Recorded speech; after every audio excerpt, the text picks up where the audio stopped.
Welcome to the SEO.co Search Engine Optimization Podcast. Digital marketing essentials and next-level tactics. From off-site and on-site optimization to persuasive selling and everything in between.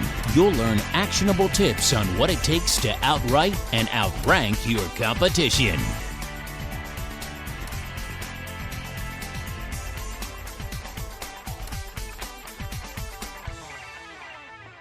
Welcome back to another episode of the SEO.co podcast. Today we're continuing the series Keyword Cannibalization, what it is and how to avoid keyword cannibalization in SEO.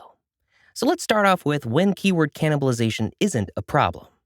So let's back up a second if you've listened to our previous episode. Keyword cannibalization can be a problem. Emphasis on can.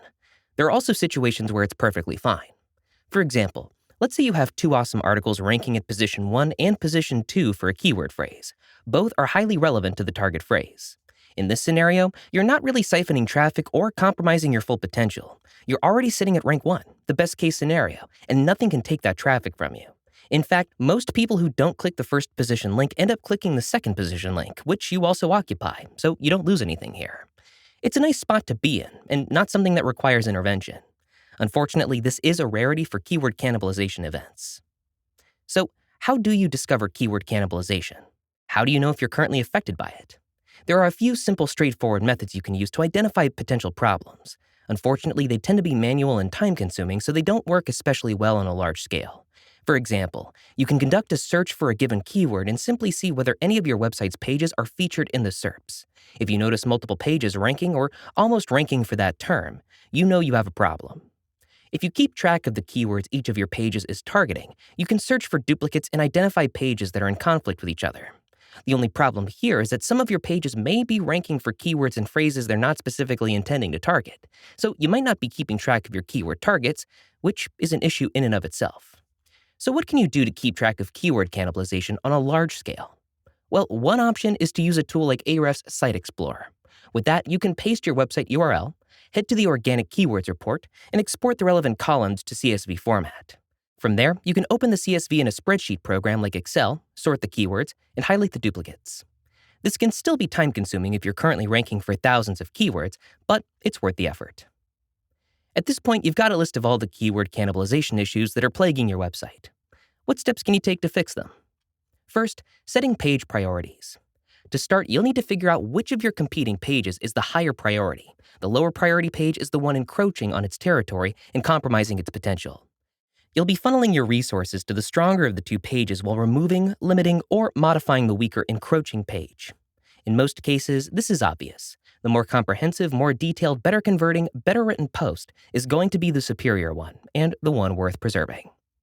Next up, delete the encroaching page. Let's start with the easiest option. Delete the encroaching page. It doesn't require much explanation because it's quite simple.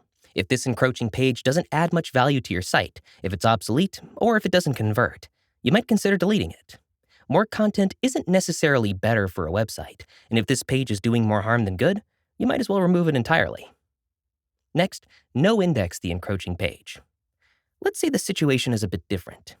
This page is problematic, interfering with a priority page, but still offers unique value to readers. You can't afford to delete it outright because you want it to remain available to your visitors. But at the same time, you'd rather it didn't show up in search engines.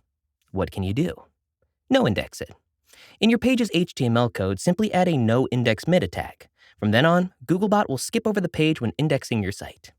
Keep in mind that if you utilize this option, the page in question won't be indexed for any reason and won't show up in any SERPs. It'll disappear from the contested SERP, but it also won't appear in any other SERPs. And that's all we've got for this episode. Join us next time as we give you more tips to solve keyword cannibalization, and thanks again for listening to the SEO.co podcast. Thank you for joining us on the SEO.co podcast. We appreciate your time. Be sure to rate, review, and subscribe to the show and visit SEO.co for more resources based on today's topic, as well as access to more podcast episodes to help you improve your site's long-term SEO success.